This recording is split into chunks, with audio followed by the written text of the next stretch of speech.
Jānis ir tas cilvēks, kuram ir augsta atbildības sajūta, pašaizliedzīgs darbs, neatlaidība un noteikti liels krietnums, labas sirds un pāri visam liela mīlestība uz līdzcilvēkiem. Jānis ikvienu lietu dara ar lielu mīlestību.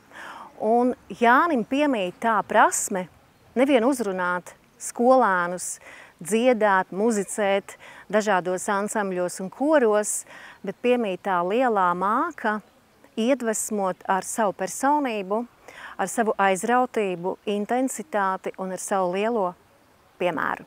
Man patīk skolotājs Jānis, jo viņš ir sirsnīgs, enerģisks un ļoti labs cilvēks. Pagājušajā gadā mums bija ļoti daudz spožu panākumu, gan ar kori, gan ar ansambli.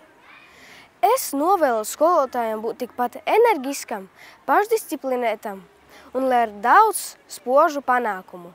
Bet skolotājs Jānis arī neformālos brīžos brīvprātīgi ar skolāniem pavada laiku starpbrīžos, spēlējot dažādas kopīgas spēles un tādējādi veicinot vēl lielāku piederību skolas vidē, savai pilsētai, Latgalei, kas noteikti arī veicina šo latvietību un šo latgalisko vērtību apzināšanos sevī. Es arī ļoti savu tēti cienu, jo tāpēc, ka man arī patīk, ka citi lepojas par viņu, jo man ir labi dzirdēt par viņu, jo tāpēc, ka parasti man labi dzirdēt, ka bērni man saka to, ka tavs tētis ir ļoti labs skolotājs. Viņš ir gudrs, disciplinizēts, jautrs. Es novēlētu būt spēcīgam un izturīgam.